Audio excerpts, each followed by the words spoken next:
Kung gusto mong manalo sa isang gera, may isang bagay na hindi pwedeng mawala sa'yo. At ito mga sundalong handang lumaban para sa'yo. Pero mukhang hindi iyon naisip ni Vladimir Putin. Para kay Putin, iniisip niya na pera ang solusyon sa lahat.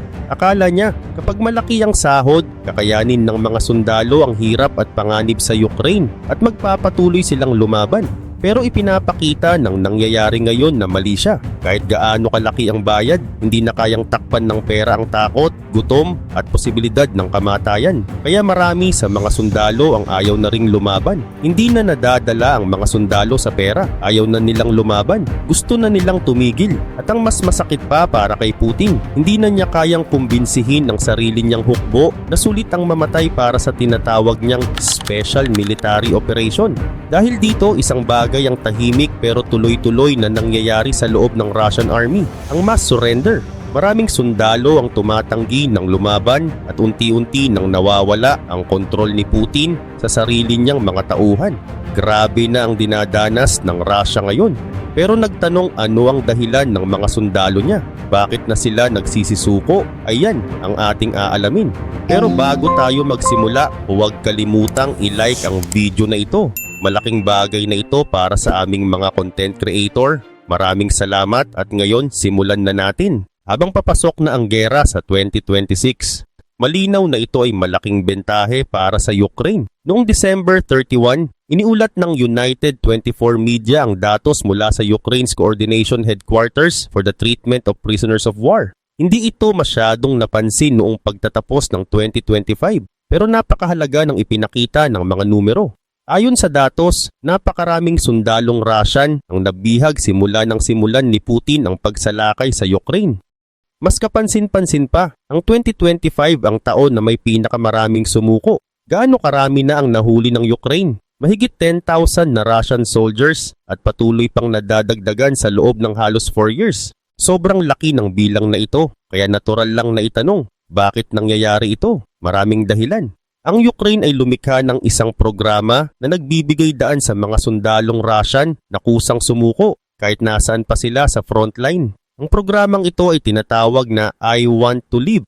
Isa ito sa malinaw na halimbawa ng pagiging malikhain ng Ukraine simula nang simulan ni Putin ang kanyang expansionist war. Simple ang alok ng I Want to Live pero napakalakas ng impluwensya nito para sa isang sundalong gusto ng makaligtas. May sarili itong website kung saan agad mong makikita ang iba't ibang paraan para makipag-ugnayan. May chatbot mismo sa site, may link papunta sa Telegram channel, at may contact us page kung saan pwedeng magpadala ng mensahe ang isang sundalo sa kanilang posibleng Ukrainian captors. At dito makikita ang talino ng buong ideya. Hindi lang basta sinasabi ng Ukraine na pwedeng sumuko ng mapayapa ang mga sundalong Russian. Ginawa rin nilang sobrang dali ang proseso. Isang simpleng mensahe lang at agad nang gagalaw ang sistema. Parang pinindot mo lang ang exit sa isang laban na ayaw mo na. Bukod pa rito, malinaw rin ng mga pangakong ibinibigay ng I Want to Live sa mga susukong sundalo. Nasa unahan ng lahat ang buong pagsunod sa Geneva Conventions pagdating sa tamang pagtrato sa prisoners of war. Ibig sabihin, hindi lang buhay ang inililigtas ng programang ito. Binibigyan din nito ng pag-asa ang mga sundalong matagal nang nawalan ng dahilan para ipagpatuloy ang gera. At habang dumarami ang pumipiling mabuhay kaysa mamatay, mas lalong lumilinaw ang isang katotohanan. Ang pinakamapanganib na kalaban ni Putin ngayon ay hindi lang ang Ukraine, kundi ang sarili niyang hukbo. Kung tutuusin, mas maayos pa ang trato na natatanggap ng mga sumukong sundalong Russian kaysa sa karanasan ng marami sa kanila sa sarili nilang militar. Dahil dito, mas lalong nagiging kaakit-akit ang pagsuko bilang opsyon. Bukod sa kaligtasan, ipinapangako rin sa kanila ang pagkakakulong sa tinatawag na decent conditions.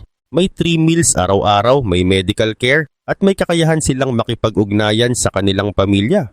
Noong December, may mga ulat medyo sensational pero hindi naman agad masasabing mali na nagsabing may ilang sundalong Russian na sobrang gutom na hanggang sa pinag-uusapan na raw nilang kainin ang sarili nilang mga kasama. Kung totoo man o hindi ang lahat ng detalye, malinaw ang isang bagay. Malala ang problema sa pagkain ng Russian military sa Ukraine. At dito pumapasok ang I Want to Live. Sinasamantala ng programang ito ang realidad na yon.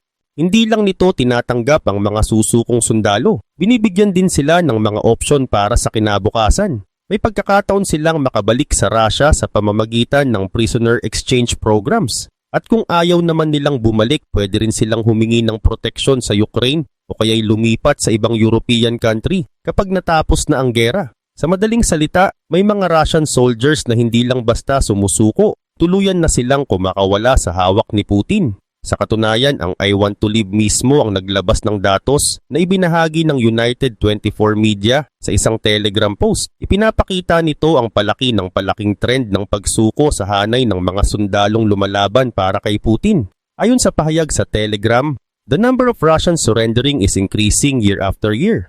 In 2025 alone, more Russian servicemen were captured than in 2022 and 2023 combined. Dagdag pa rito, sa average, 60 to 90 Russian Armed Forces servicemen ang sumusuko kada linggo at umabot pa ito sa 350 per week noong August 2024. Simula June 2023, mas madalas nang may nahuhuling Russian soldiers kaysa Ukrainian servicemen na napupunta sa Russian captivity.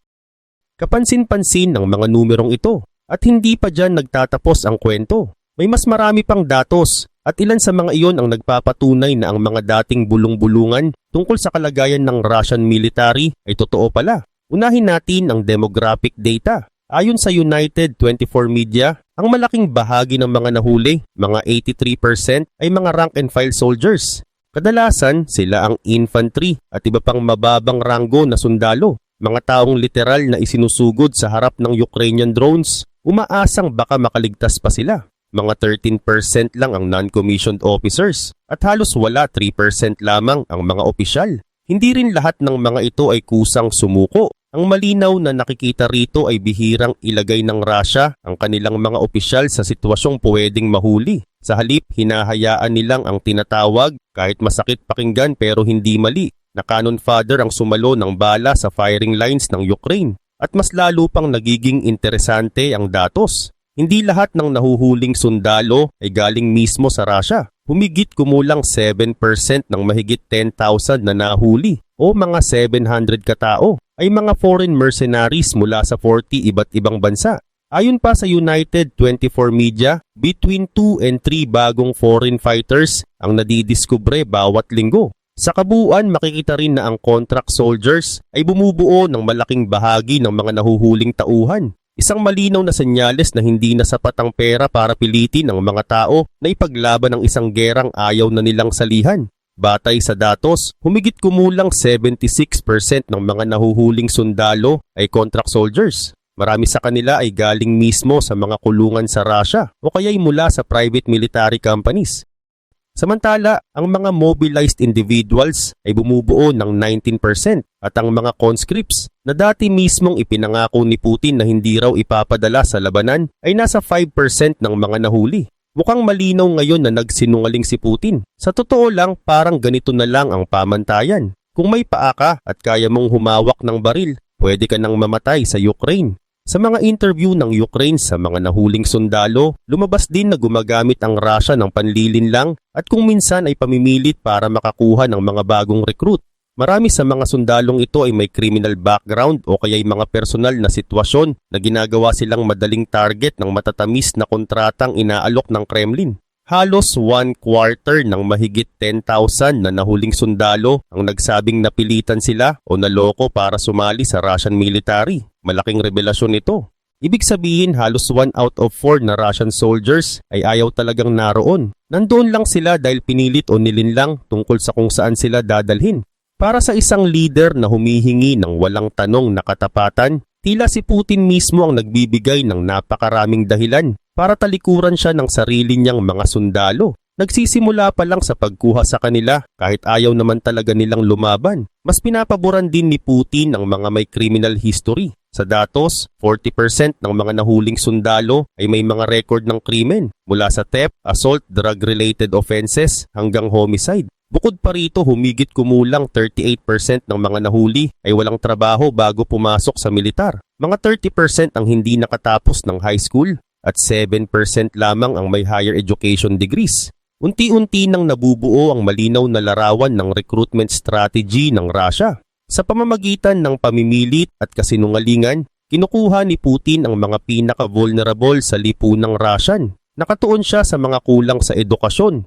Marahil dahil iniisip niyang mas madali silang mahikayat ng pera, lalo na kung wala naman silang ibang paraan para kumita ng katulad ng iniaalok ng militar.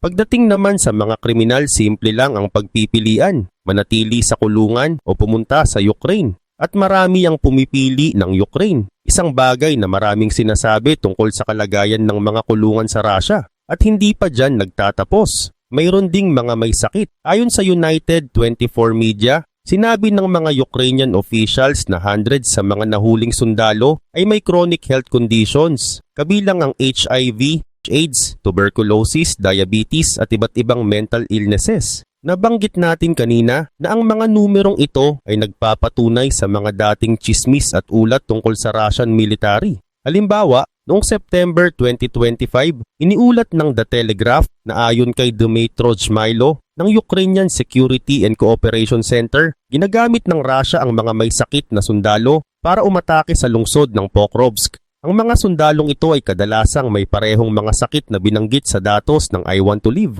Mas malala pa, pinipilit silang magsuot ng mga armband na nagmamarka sa kanila bilang, kung wala nang mas maayos na salita, infected soldiers na pwedeng gamitin bilang cannon fodder. Ayon kay Zhmylo, ang mga infected units ay pareho lang ang gamit at supply ng ibang Russian units. Sa katunayan, sinabi niyang identical at mababa ang antas ng kanilang provision. Ang tanging pinagkaiba, ayon sa kanya, ay ang mga markings, mga espesyal na bandage na nagsisilbing palatandaan kung sino ang may sakit at sino ang wala. Pagdating naman sa mga kulang sa edukasyon na target ng mga recruiter ni Putin, ang dami nila sa capture figures ay nagpapakita ng tinawag ng BBC bilang pagbabago ng gera bilang isang social ladder. Noong January 2025, sinabi ng BBC na ang financial incentives ang pangunahing sandata ng Russia sa recruitment. Isang malinaw na senyales na pera, hindi paniniwala ang bumubuhay sa malaking bahagi ng hukbo ni Putin. Noong panahong iyon, ang mga bagong recruit ay inaalok ng advance payments na umaabot sa 450% na mas mataas kaysa dati. Bukod pa ron, may pangakong sahod na pwedeng umabot sa 600% na mas mataas kaysa sa average Russian income. Kung tutuusin, isang napakagandang alok sa dulo ng isang napakahabang patpat. Ang hindi lang sinasabi ni Putin sa mga nasa pinakamababang baitang ng lipunan ay ito. Ang patpat na yon ay kadalasang humahantong diretso sa landas ng mga drone ng Ukraine. Para tuluyang makumpleto ang panlilinlang, ipinipinta ni Putin ang serbisyo sa Russian military bilang daan para maging bahagi ng elite ng lipunan. Para sa mga kulang sa edukasyon at sa mga may criminal background, na bumubuo ng malaking porsyento ng mga nahuhuli. Napakalakas ng dating ng pangakong yun. Ayon sa BBC, sinabi mismo ni Putin noong December 2024, "We will certainly continue to rely on such people in the future. They are the true, genuine, and authentic elite and pride of the country." Kung iisipin, nakapagtataka pa ba kung bakit napakaraming pumapayag? Kapag ang mga pagpipilian mo sa buhay ay halos ganito lang, mamuhay sa matinding kahirapan, mabulok sa kulungan sa Russia, o unti-unting mamatay dahil sa sakit, ang alok na malaking pera at ang pangakong tatawagin kang elite ay parang isang bihirang pagkakataon. Pero malamang, kasinungalingan lang ito. Pinatutunayan ito ng isang napakasakit na numero. Mahigit 1.2 million na Russian soldiers ang naging casualties sa gera ni Putin. Kasama na rito ang humigit kumulang 10,000 na sinasabing nahuli ng Ukraine. Hindi ka magiging elite kung may bala sa ulo mo o kung nasabugan ka ng Ukrainian drone. Nabanggit din natin kanina ang paggamit ng Russia ng foreign fighters. At base sa datos, mukhang walang pakialam si Putin sa kanila kapag tapos na silang gamitin. Kasama na rito ang mga nasugatan. Ayon sa United 24 Media, ipinapakita ng mga datos na inuuna ng Russia sa prisoner exchanges ang mga ethnic Russians na maikli lang ang panahon ng pagkabihag at walang seryosong injury, ang mga sugatan. Para kay Putin, hindi na sila worth it dahil hindi na sila pwedeng ibalik sa front lines. Kung parang napakabangis pakinggan nito, mas lalong sumasakit ang katotohanan sa susunod na datos.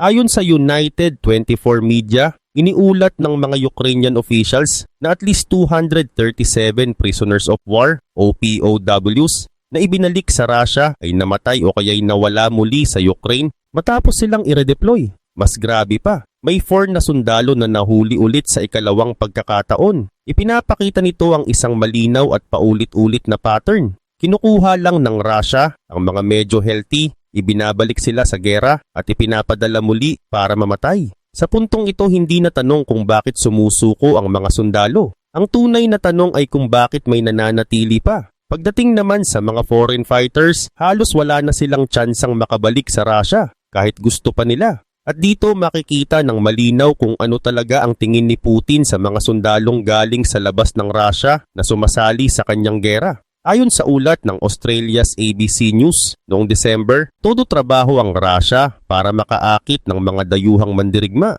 Ginagamit nila ang social media campaigns, inaalok ang parehong malalaking sahod na ibinibigay sa mga contract soldiers sa loob ng Russia, at minsan pa nga'y isinusubo ang pangakong Russian citizenship para lang may pumirma. Pagsapit ng huling bahagi ng 2025, malinaw na sinusubukan ng Russia na punan ang lumalaking kakulangan sa tao sa pamamagitan ng foreign recruitment. Iniulat ng ABC na ayon sa defense tech company na Open Minds, 1/3 ng mga contract announcements na inilalabas ngayon ng Russian government ay tahasan ng nakatarget sa mga dayuhan. Ang bilang ng mga post na ito ay umabot na sa humigit kumulang 4,500 per month pagsapit ng kalagitnaan ng 2025. Samantalang around 100 lang ito kada buwan isang taon at kalahati bago yun. Marami ang sinasabi ng numerong ito tungkol sa manpower problem ni Putin. Ibig sabihin ng sarili niyang mamamayan ay nagigising na sa katotohanan kung ano talaga ang naghihintay sa kanila sa Ukraine. O kaya naman, wala na talagang sapat na ethnic Russians na pwedeng ipangsabak lalo na mula sa mga grupong gustong-gusto targetin ng mga recruiter. Kaya ang solusyon, foreign fighters. Pero pagdating ng mga dayuhang ito sa Ukraine, doon pa lang magsisimula ang gising nila sa bangungot. Sa isang banda, ang pagtanggi ng Russia na isama sila sa prisoner exchanges ay mas mabuti pa kung ikukumpara sa sinapit ng ibang non-Russian soldiers sa loob ng Russian military. Kung tutusin 3 squares isang kama at kakayahang tumawag sa pamilya ay para na ring langit kung ihahambing sa pagiging meat for the meat grinder.